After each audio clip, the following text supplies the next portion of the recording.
Bom, falando agora sobre as obras necessárias para o processamento do petróleo lá vindo do pré-sal, obras grandes, obras importantes e, portanto, com bastante dinheiro envolvido, os partidos políticos começaram aí a ficar de olho também nessa fatia do bolo. E para haver a negociação e para que houvesse a aprovação dos projetos do próprio presidente Lula, os partidos então passaram a negociar com o PT de modo a também querer participar dessas obras na Petrobras. E de que forma que esses partidos fizeram isso? Fazendo as indicações de alguns postos importantes na diretoria da Petrobras, de modo a colocar pessoas lá de dentro do partido na diretoria da Petrobras. Esses diretores, então, já indicados por esses partidos, passaram então a trabalhar em função dos partidos e não em função exatamente do interesse da Petrobras. As empresas, então, contratadas para fazerem essas obras, elas voltavam com o contrato, não é? A parte desse contrato, um percentual desse contrato, voltava para os partidos em forma de caixa 2. Esse caixa 2 depois ele financiava futuras eleições ou futuras disputas políticas. Então, a corrupção dentro da Petrobras ela foi sistematizada dentro desse processo em que os diretores indicados pelos partidos estavam lá para atender os interesses dos partidos e principalmente para abocanhar uma parte desses contratos, voltando esse dinheiro em forma de caixa 2 para os partidos. A Operação Lava Jato ela foi importante nesse sentido, de desmantelar essa quadrilha, retirar essa quadrilha lá de dentro e sanear a Petrobras que estava sofrendo com essa corrupção. Mas é importante dizer que os valores que foram desviados da corrupção dentro da Petrobras, eles foram, se comparado com aqueles que a Petrobras se endividou em função da tomada dos investimentos em dólares e da própria política de câmbio dentro da Petrobras, são valores irrisórios, né?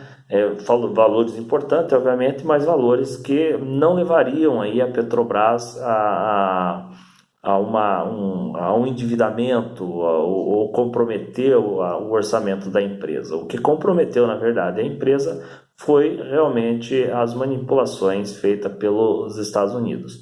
Mas a Rede Globo, ela insistentemente colocou isso para o povo brasileiro de que a corrupção dentro da Petrobras é que fez a empresa quebrar. A empresa não está quebrada, a Petrobras é uma empresa ainda que dá muito lucro, mas por alguma razão, né, a mídia colocou sempre que a Petrobras estava quebrada e que a Petrobras estava com alto grau de endividamento e que agora a Petrobras precisaria para poder sanar as suas dívidas e ela precisaria ser vendida. Então, isso entrou na cabeça da população, com a corrupção principalmente, e a população passou a aprovar, de certa forma, a venda da companhia, a venda da Petrobras, sem, na verdade, agora entender que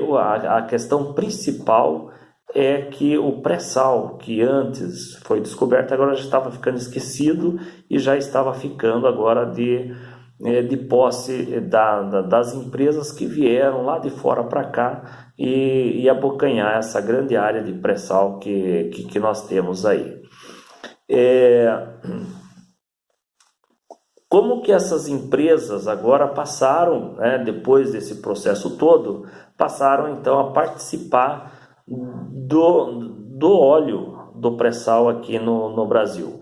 Bom, como a Petrobras verificou que já não era mais viável fazer a retirada do pré-sal, houve então os leilões dessas áreas de pré-sal. Veja que agora a gente já está falando um pouquinho já da mudança de governo, né? Nós já estamos aí nesse contexto aí, já está agora no governo Dilma, no meio do governo Dilma, e já está acontecendo agora o leilão de Libra, um leilão super importante, aconteceu na época, isso em 2012. Esse leilão, para que a gente possa ter uma noção de grandeza, ele foi anunciado como uma reserva provável de petróleo de 12 bilhões de barris. E as empresas que ganharam esse leilão, uma parte, a Petrobras, por lei, ela participou com 30%, mas os 70% restantes foram um consórcio de empresas estrangeiras que vão fazer a exploração de petróleo. Essas empresas então pagaram ao Brasil 12 bilhões de dólares. Eu estou colocando aqui em números inteiros só para que a gente possa entender essa conta, mas é bem próxima disso. Então isso quer dizer que o barril do petróleo foi vendido em leilão por $1 o barril. Se a gente considerar que as empresas pagaram 12 bilhões em royalties e tinha 12 bilhões de barris, então cada barril de petróleo custou para essas empresas apenas $1. E com isso, com essas empresas entrando agora no comércio da exploração do pré-sal, o petróleo no mundo começou a voltar em patamar normal. Isso significa que o preço do barril do petróleo passou então gradativamente a chegar no patamar de preço normal de que estava antes, né? Então o que ele chegou a custar $27, agora ele já estava subindo, já estava próximo ali a $40, $50 o barril, então já estava começando a ficar de novo viável a retirada do pré-sal, agora por essas empresas que já não é mais brasileira e agora já empresas estrangeiras. Então essas empresas estrangeiras passaram então a abocanhar parte do petróleo da nossa riqueza.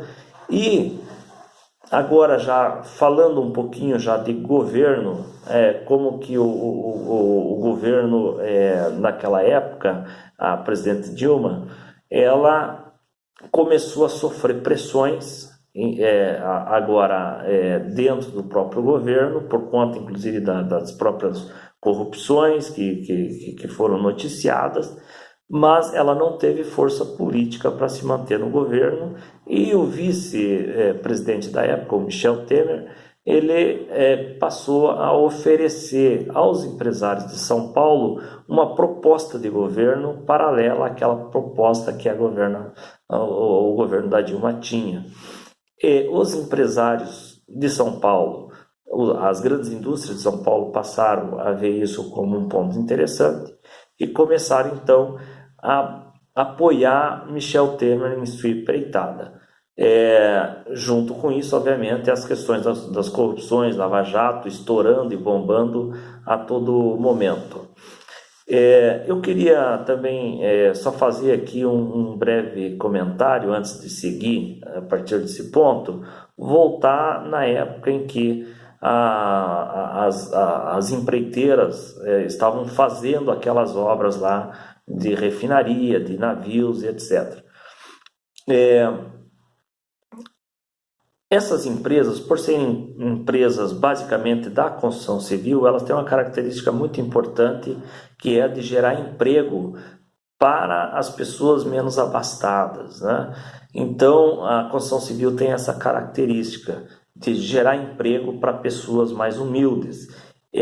Quando ela faz isso, a economia local onde esses trabalhadores moram começa a alavancar, porque esses trabalhadores vão ali na panificadora, compram o seu pão, vão ali no mercadinho, fazem as suas compras, outros já têm condições de comprar um carrinho, outros já têm condições de comprar uma casa.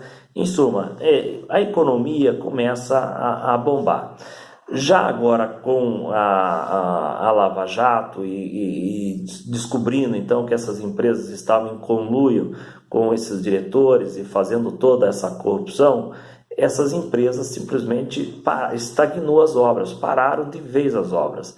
Então, uma grande massa de trabalhadores foram demitidos.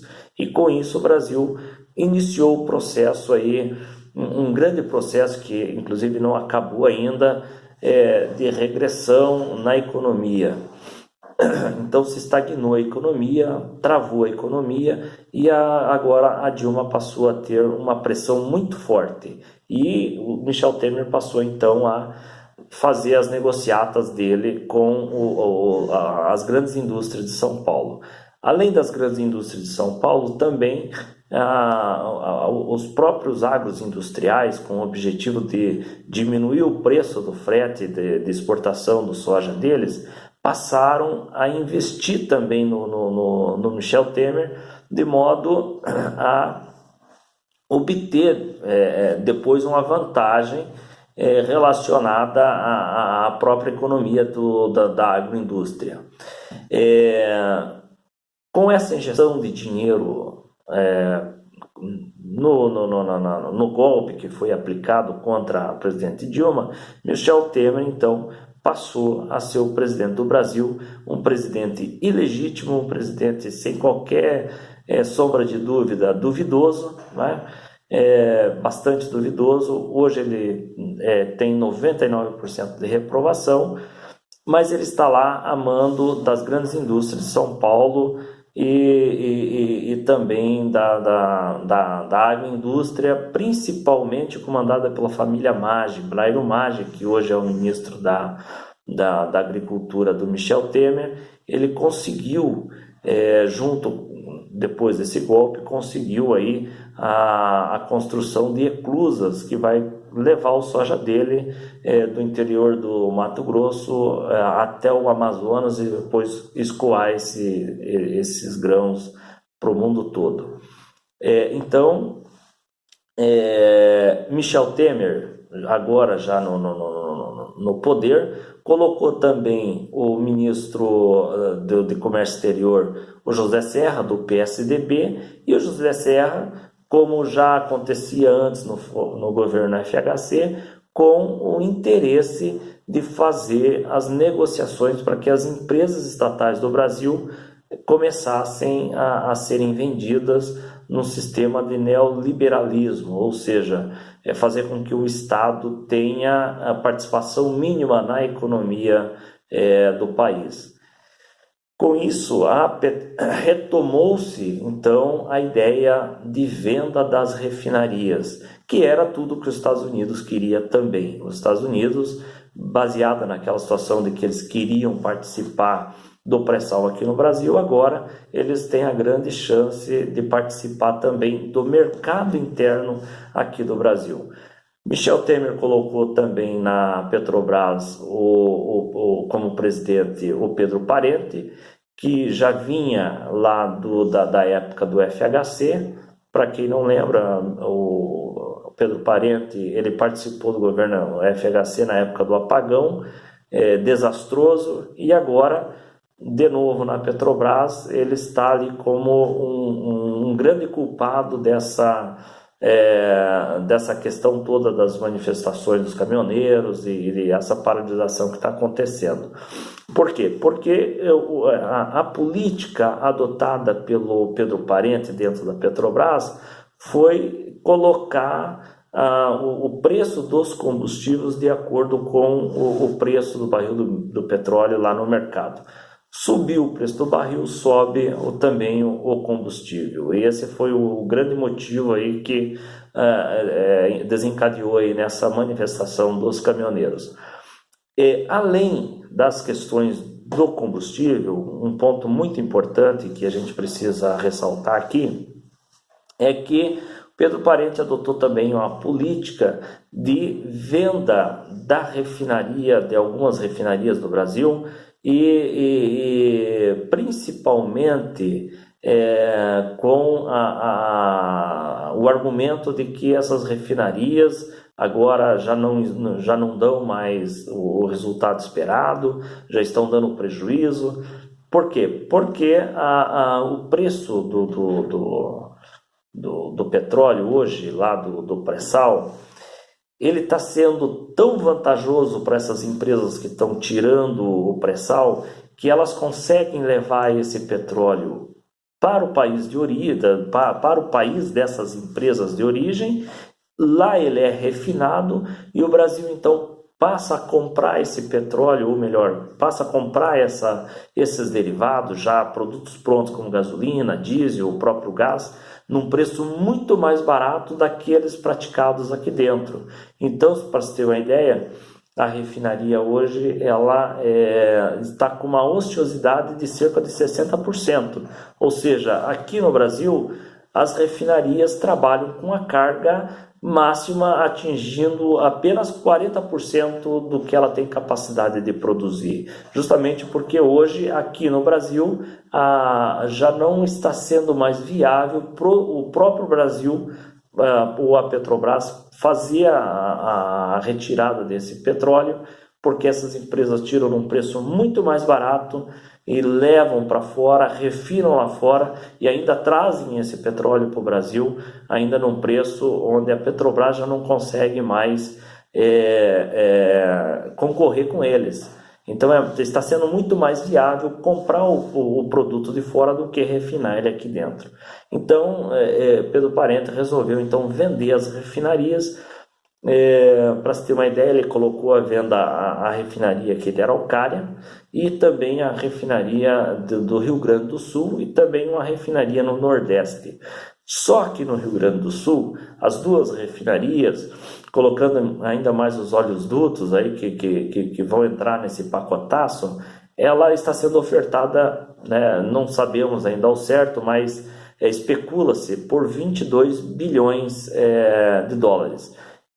Só que somente aqui na refinaria da Repar, esse valor já quase foi gasto somente nessas obras aqui. Então é um valor muito irrisório e que nós petroleiros não concordamos com essa venda e por isso nós estamos neste momento discutindo as questões da greve, verificando qual o momento de fazer essa greve. Essa greve vai acontecer. E hoje à tarde a gente estava discutindo exatamente esse assunto, o que a gente pode fazer para evitar com que essas refinarias sejam vendidas. Não é a questão apenas da refinaria ser vendida ou do meu emprego estar em jogo, não é essa a questão. A questão é que está sendo feita toda uma manipulação de mercado.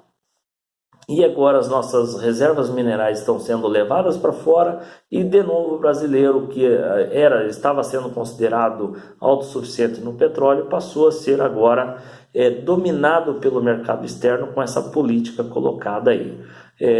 Está sendo altamente oneroso para o brasileiro não vai ter condições de arcar com todos esses custos de combustível, os nossos preços de mercadoria dependem basicamente das rodovias para serem transportados num preço altíssimo, então é uma questão até de sobrevivência para os nossos filhos, para os nossos para o futuro do país, né? É uma questão que a gente precisa agarrar firme, não só eu, mas toda a sociedade precisa entender essas questões e a gente, assim possível, puder levar esse entendimento para as pessoas, para que elas vejam que o que está de fato acontecendo é uma grande sistemática de lesa pátria, né?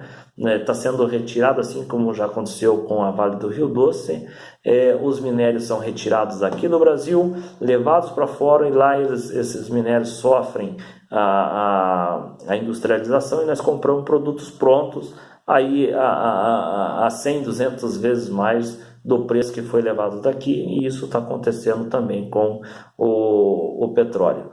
Então é isso, eu espero primeiro que esse vídeo sirva aí de um histórico, até porque ele vai ser armazenado com esse intuito, mas também levar aí um pouquinho de conhecimento, aí, um pouquinho desse contexto todo aí para quem se interessar, ok? Então, acho que por enquanto é isso. Deixo aqui as minhas o meu apelo para quem vê esse vídeo, que entenda toda essa questão e que consiga, reflita, né? Até para que a gente possa tirar partido disso tudo, na futura eleição a gente consiga ter tudo isso em mente, para que a gente possa votar com consciência e ter o entendimento de tudo que está acontecendo aí, tá bom? Pessoal, um abraço e até a próxima.